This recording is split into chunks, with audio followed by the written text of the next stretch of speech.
Todas las personas en todas partes, seamos niños, niñas, jóvenes o personas adultas, tenemos los mismos derechos como resultado de nuestra humanidad común.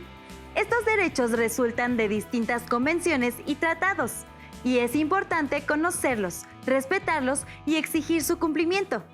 En la sesión de hoy, acompañadas de nuestro experto Jerónimo Medrano Loera, conoceremos más acerca de este importante tema. Esto es Cívica y Ética en Diálogo. ¡Comenzamos!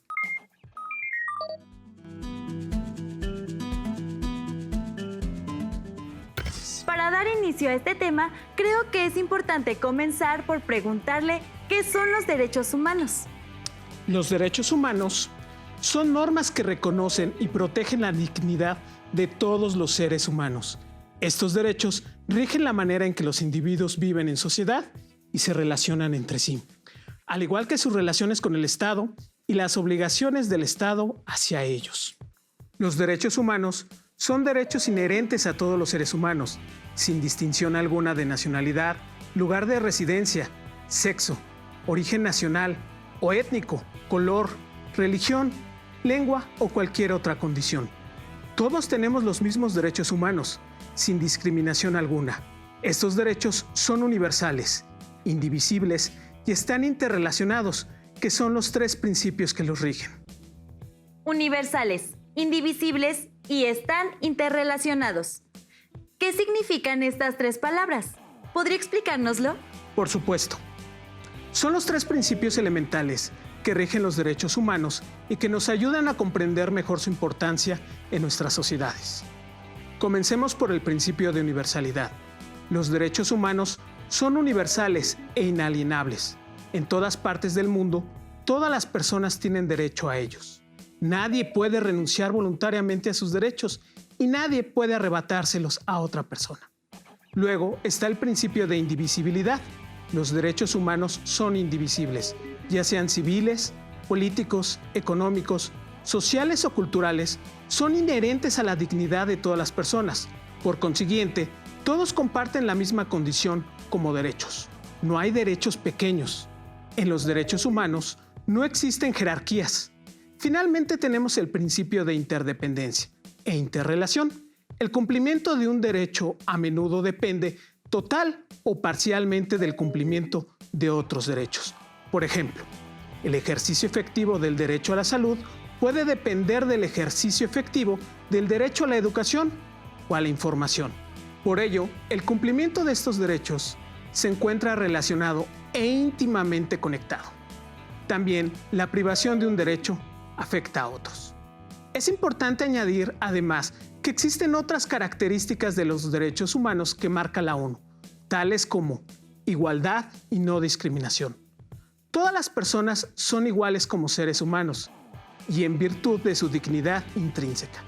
Todas las personas tienen derecho al disfrute de sus derechos humanos, sin discriminación alguna, a causa de su raza, color, género, origen étnico, edad, idioma, religión, opiniones políticas o de otra índole, origen nacional o social, discapacidad, posición económica, circunstancias de su nacimiento u otras condiciones, que explican los órganos creados en virtud de tratados de derechos humanos. Participación e inclusión. Todas las personas y todos los pueblos tienen derecho a contribuir, disfrutar y participar activa y libremente en el desarrollo civil, político, económico, social y cultural, a través de lo cual los derechos humanos y las libertades fundamentales pueden hacerse efectivos. Todo lo anterior otorga las condiciones idóneas para que se respeten y promuevan los derechos humanos. A nosotros como ciudadanos y ciudadanas, ¿quién nos otorga y quién puede violentar nuestros derechos humanos? El garante de los derechos humanos es el Estado, a través de todo el aparato de poder público, que incluye medidas legales, las políticas públicas y las prácticas de sus agentes, es quien está obligado a respetar y garantizar los derechos humanos. Esta idea es esencial para comprender este tema, dado que el Estado es quien otorga estos derechos. Es el Estado mismo quien puede violentarlos. Por ejemplo, sabemos que el cuerpo de policía existe para velar por el bienestar de la sociedad, salvaguardar la vida y la integridad física y psíquica de las personas. Pero hemos visto en la televisión desafortunados casos de abuso policíaco. En este caso, es comprensible que deben resguardar el orden, pero deben hacerlo siempre en estricto apego a la legalidad y respetando los derechos humanos. La Declaración Universal de los Derechos Humanos es un documento que marca un hito en la historia de los derechos humanos. Elaborada por representantes de todas las regiones del mundo con diferentes antecedentes jurídicos y culturales, la declaración fue proclamada por la Asamblea General de las Naciones Unidas en París el 10 de diciembre de 1948, en su resolución 217A-3, como un ideal común para todos los pueblos y naciones. La declaración establece por primera vez los derechos humanos fundamentales que deben protegerse en el mundo entero y ha sido traducida a más de 500 idiomas.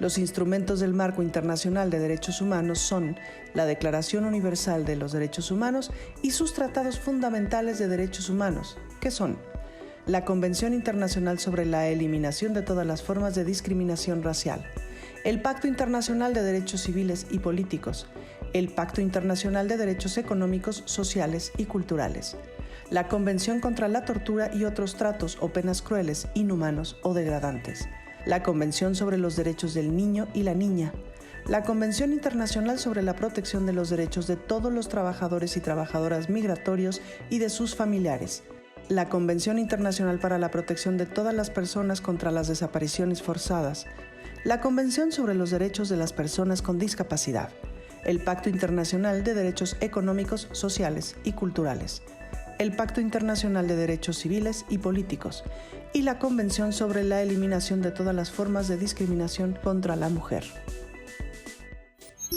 Dentro de este importante tema sobre derechos humanos, ¿los derechos de niñas, niños y jóvenes tienen un lugar importante? Tienen un lugar importantísimo.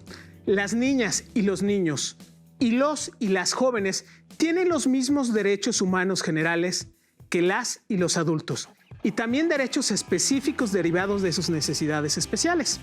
Son seres humanos, titulares de sus propios derechos. Son sujetos de derechos. ¿Por qué es particularmente importante velar por los derechos de niñas, niños y jóvenes? Hay muchas razones válidas para vigilar y promover los derechos de las niñas y los niños. En primera instancia, porque las niñas y los niños son personas. Los niños y niñas no son propiedades de sus familiares, ni del Estado, ni son adultos o adultas en proceso de formación. Los niños y niñas tienen el mismo estatus que todos los demás miembros de la familia humana. Las niñas y los niños empiezan la vida como seres totalmente dependientes. Los niños y niñas tienen que depender de las y los adultos para recibir los cuidados y la orientación que requieren para llegar a ser independientes. Lo ideal es que familiares adultos de niñas y niños dispensen esos cuidados. Sin embargo, cuando las y los adultos responsables de la crianza de los niños y las niñas no pueden satisfacer sus necesidades, corresponde al Estado, como principal garante de derechos, buscar alternativas que tengan en cuenta el interés superior de la infancia. Las medidas o la falta de medidas de los gobiernos tienen consecuencias más graves para las niñas y los niños que para cualquier otro grupo de la sociedad. Prácticamente todas las esferas de la política gubernamental, desde la educación hasta la salud pública, afectan a niñas, niños en algún grado. Las políticas miopes que no toman en consideración a los niños y niñas tienen consecuencias negativas para el futuro de todos los miembros de la sociedad. Las opiniones de niñas y niños deben escucharse, tomarse en cuenta en los procesos políticos. Por lo general, niñas y niños no votan ni participan en los procesos políticos. No prestar especial atención a sus opiniones en el hogar y las escuelas, en las comunidades locales e incluso en los gobiernos implica ignorar sus puntos de vista sobre los numerosos problemas que los afectan actualmente o que les afectarán en el futuro. Muchos cambios en la sociedad afectan a las niñas y los niños de forma desproporcionada y a menudo negativa. Factores como la transformación de la estructura familiar, la globalización, el cambio climático, la digitalización, La migración a gran escala, los patrones de empleo cambiantes y una red de bienestar social que se ha venido debilitando en muchos países tienen serias repercusiones en la infancia. El impacto de estos cambios es particularmente devastador en situaciones de conflicto armado y otras emergencias. El sano desarrollo de las niñas y los niños es crucial para el futuro bienestar de cualquier sociedad.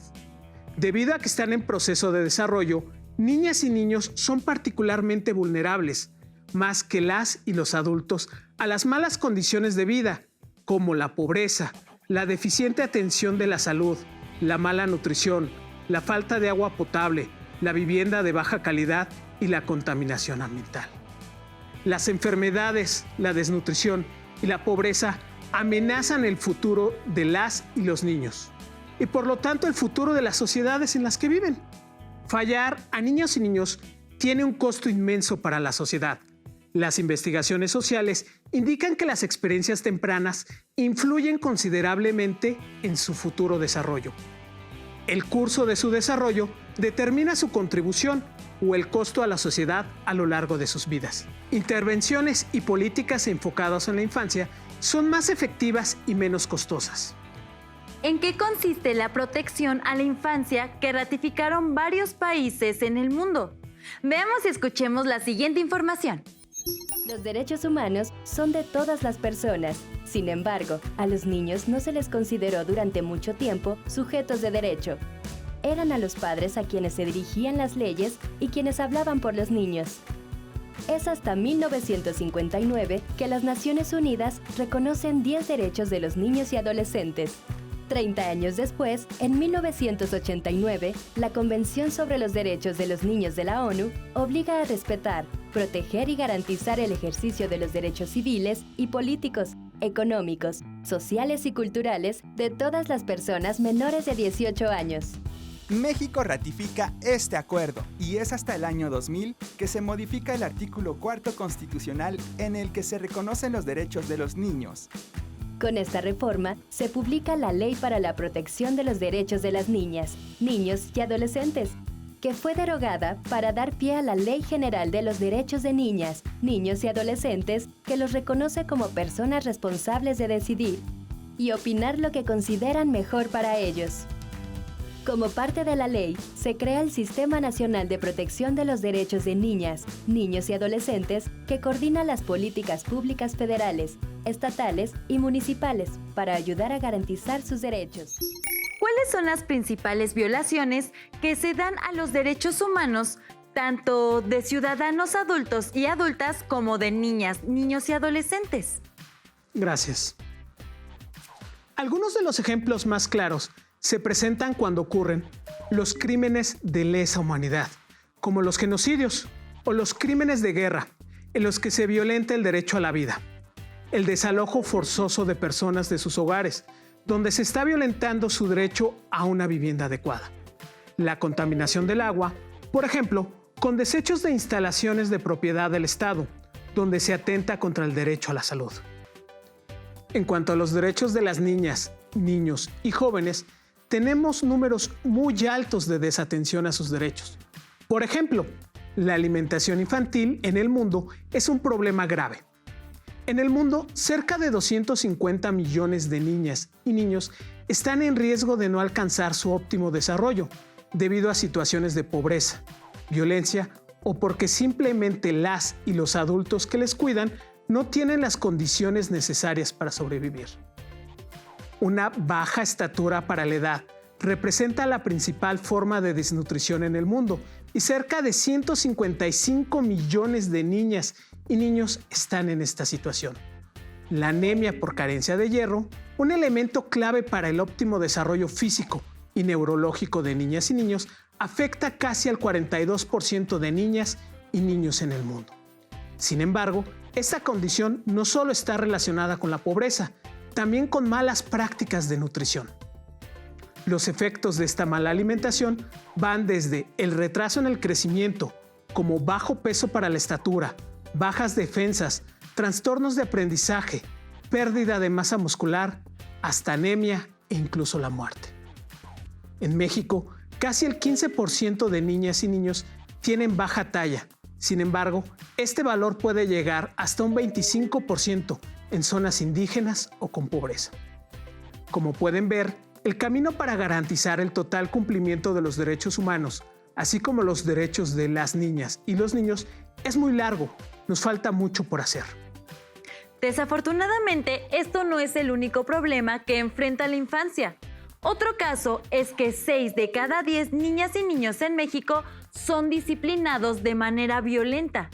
Veamos la siguiente cápsula que nos hablará de la violencia doméstica que sufren niñas, niños y jóvenes.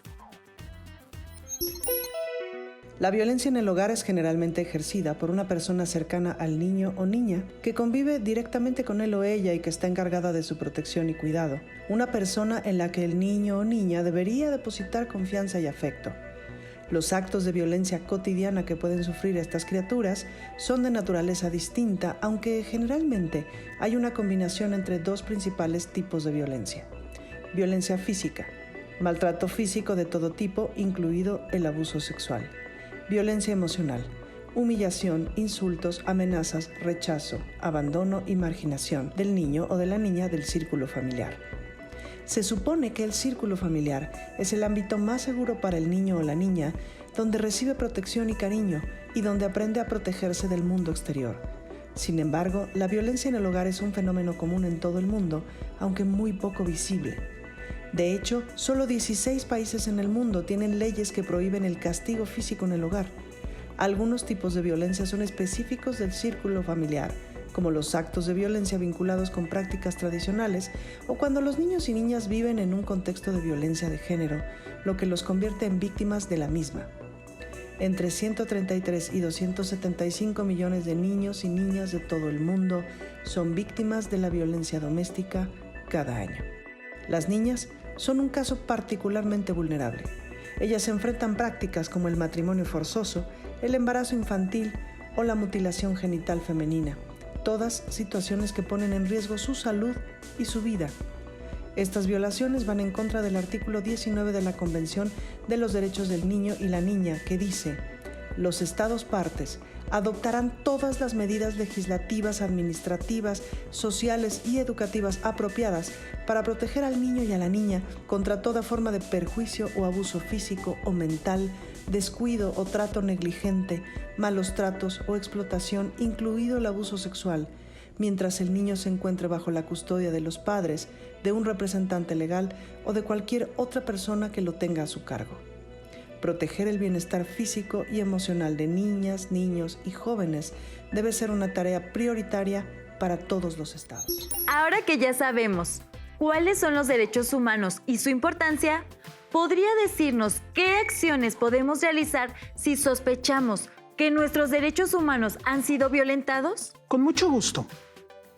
Esta que haces es una pregunta muy importante, porque implica conocer los mecanismos de denuncia ante las violaciones a los derechos humanos. Lo primero que tienes que hacer es conocer tus derechos. No es posible defenderlos si no los conoces. Ojo, esto no significa que por no conocerlos no los estén vulnerando, pero es necesario que entiendan que tienen derecho a la salud y a la educación, y que si de cierta manera alguna institución les está negando ese acceso, pueden presentar una queja. En México, el órgano más importante para la defensa de los derechos humanos es la Comisión Nacional de Derechos Humanos, CNDH. Es muy importante que agoten las instancias jurídicas de su localidad antes de enviar una queja a una instancia superior. Si no encuentran una solución, entonces pueden recurrir a un organismo superior. Usualmente es la CNDH quien recibe estas quejas. Para niñas, niños y adolescentes hay instancias y protocolos particulares. Veamos y escuchemos la siguiente información. Para proteger y apoyar a los niños a restituirles sus derechos en el caso de que no los estén ejerciendo, a partir de la Ley General de los Derechos de Niñas, Niños y Adolescentes, se crearon a nivel federal y estatal las Procuradurías de Protección. Estas coordinan el trabajo conjunto de las autoridades para asegurar el respeto y cumplimiento de los derechos de niños y adolescentes. Esta protección contempla, entre otros aspectos, atención médica y psicológica, Seguimiento del aprovechamiento escolar, de su entorno social y cultural. Incluir a los adultos responsables de los niños en las medidas de asistencia.